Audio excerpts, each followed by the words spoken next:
Today we've got some massive Xbox news, everybody. You're not going to want to miss it. Some industry analysts are once again getting it wrong, and they're trying to write off Xbox and Game Pass as basically being a thing that's not a thing, that is not going to be the thing in gaming. I disagree with them entirely. I think they couldn't be more wrong. We're going to go over what did they say, why they're wrong, why I think they're wrong, and why we just need to sit tight, hold tight, and wait for this thing to play out. I said it before. Go back and check in November my videos when Call of Duty dropped.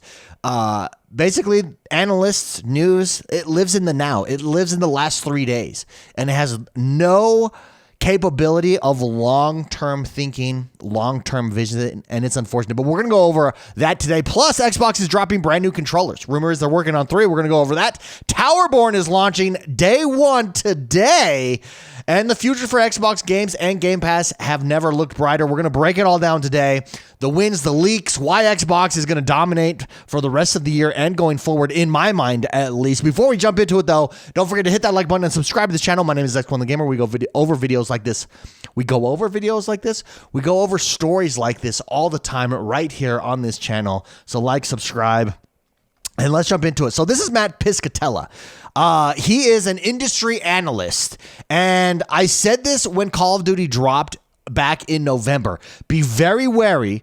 I said, first of all, I said, this Call of Duty is not going to get massive subscribers. And what's going to happen is people are going to try and say that because this Call of Duty, this first iteration of Call of Duty on Game Pass, because it didn't get massive subscribers, people are going to try to chalk that up as to a huge loss for Game Pass, that Game Pass is not going to have a future, etc., etc. Lo and behold, it took longer than I thought. I thought it would happen instantly, actually. I thought it would happen. We'd hear about it in November, December.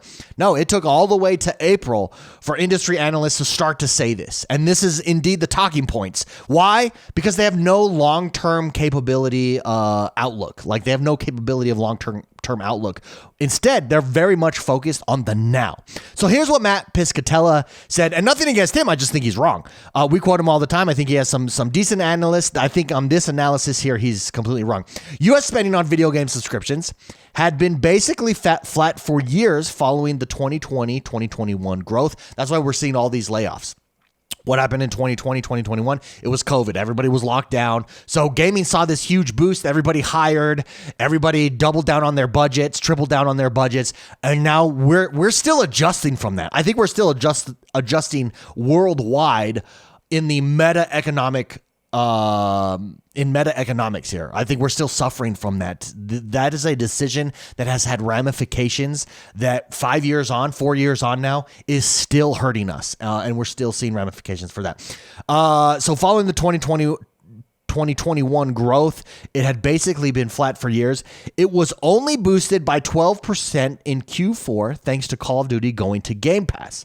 Subscriptions, this is his conclusion as a result of that. Subscriptions are certainly not the future of gaming. He puts in parentheses, although they can continue to be part of it. So he's trying to be nuanced here. He thinks that subscription gaming will be part of gaming. It's just not going to be the way players consume their gaming model or their gaming habits, subscription gaming, that is. I could not disagree with him more. I think he's falling into the trap exactly that I said. The way that you sell a subscription model, whether it's on music, whether it's on movies, whether it's in gaming, is not, we got this one big movie, this one big television show, come subscribe to us forever. No, that may get you temporary subscriptions for like that 1 month. Long-term subscriptions come with long-term effort. What happens? What do I mean by that? It means it's going to take 10 touch points for someone to finally subscribe to Game Pass and to do so permanently. It's going to be consistent multiple drops. Really, Call of Duty was the beginning of that. We had Call of Duty, then we had Indiana Jones. Then we had, for instance, South of Midnight. We had Avowed, then South of Midnight. Then we had Oblivion, the remake this last week. Then we had a Towerborne today that is dropping. Then we will have Doom coming next month, and so on and so forth. And we're really just at the beginning of this. And remember, the other thing that we're at the beginning of this is the first year. It's going to take, that Call of Duty, for instance, is on there. It's going to take 5 iterations of Call of Duty. 3 iterations of Call of Duty. Not only Call of Duty, combined with all these other first-party titles coming to Game Pass, all these other day one releases. We had Expedition 33, not a first-party title, but a day one drop on Game Pass. It's going to take games like that consistently over time dropping for people to finally subscribe to Game Pass. It's not a one-and-done payoff. It's not, hey, we invest in Activision Blizzard, we drop Call of Duty this year one, and boom, everybody subscribes to us. That's not going to be it. The other thing to remember here is we don't even have the ecosystem built out yet. We're literally at the beginning of this thing. What is the ecosystem, you ask? The ecosystem is PC, gaming handheld, that is coming in 2027, and the next generation of Xbox console UI that all works seamlessly across all 3 devices. This PC hybrid idea that Xbox is toying with, that Xbox is teasing us with, that's the ecosystem. So we don't even have that in place yet. That will be in place here in the next 2 to 3 years. And then you can start really judging Game Pass.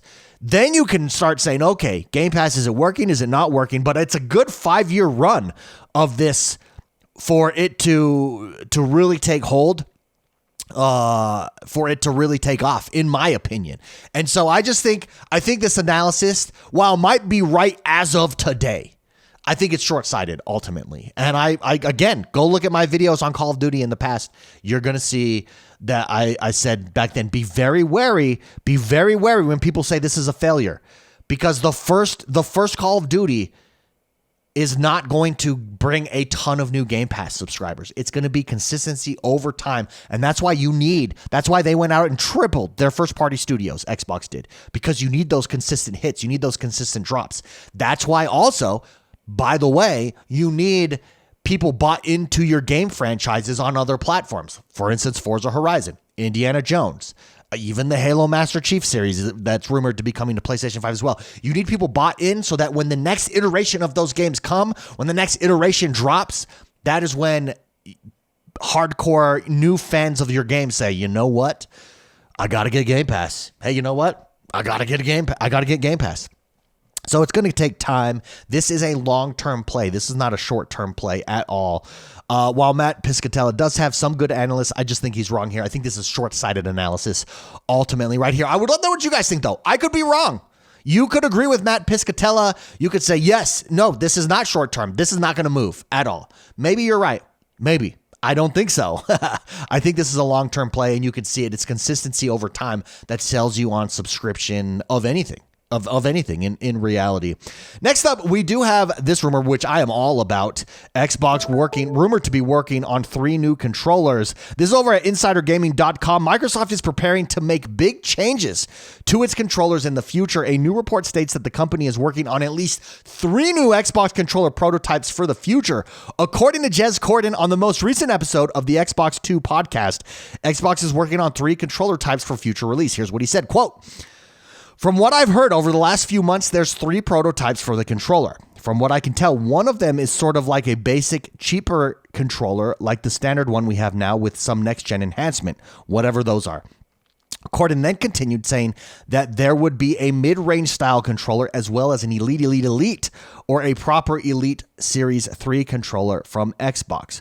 While he doesn't have the full features of the controller, Corden believes the high-end controller will have a direct-to-cloud Wi-Fi connection that allows connection via Wi-Fi instead of Bluetooth. The goal here is to eliminate any lag that comes from Bluetooth connections. He added that it will have a switch to switch the controller between cloud and PC console mode. Is that only going to be on the high end? I think for cloud gaming to take off, you need to have that on the mid-range or even the standard controller. And I'm not sure that that's an expensive feature to add into controllers. So that would be my only, not disagreement here, but my only question mark would be, why would that only be on the Elite controller? I think that you would basically need that standard across all controllers. This idea that it's direct to Wi-Fi for your controller, or at least the option for direct to Wi-Fi from your controller. I don't think that you need that on your $200 controller. Your $200 Elite controller is very niche. It's for hardcore gamers only. Maybe that's who they think is going to use cloud. I don't think so, though. I think if your idea is to get cloud to be used by more people everywhere, direct through, for instance, the LG app, Amazon Fire, the Samsung television app, your phone for that matter, you need that direct Wi-Fi in as many hands as possible So you need that on the cheapest controller in my mind. So I would question if that is true, if it's only on the Elite Series 3, I think that's a mistake, honestly. But we'll see. As far as an announcement for the new controllers, Corden doesn't know when it will happen. He says he thinks it could be announced next year or alongside the next-gen Xbox.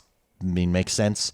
He also wanted to make clear that he didn't believe he had enough info on the possible features, pricing, and release date of the controllers to run a full report, but there was enough to bring it up during the show.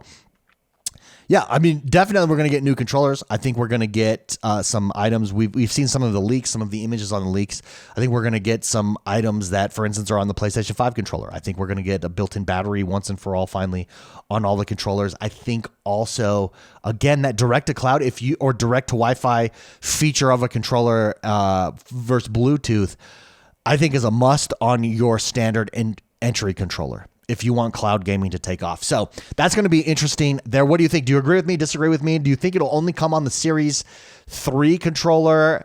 That's a $200 controller. I don't think so. I think it has to be standard. If you want cloud gaming to take off, you've got to put that in as many hands as possible. And the way to do that is put it on your cheapest entry-level controller, in my opinion. Last but not least, we've got Towerborne. It is releasing today, basically 9 a.m. PT. And however that translates everywhere else. So we're good luck to everybody. Towerborne, it is in preview mode, early game preview. It is going to be on Game Pass day one. A lot of people very excited about this. It's been on PC already, has got pretty decent reviews. So Towerborne coming to Xbox Game Pass launch today. Again, underscoring, it's going to be consistency over time. It's going to be a variety of games over time. It's going to be a variety of big games, little games, niche games, different style of games over time that brings people to Game Pass. That's my opinion. There's no one game that will do it. It will be consistency over time in the news, and eventually that's how you get those subscribers. And really, that really doesn't start to happen until you get your UI set up across all devices. We really are just at the beginning of this thing, in my opinion.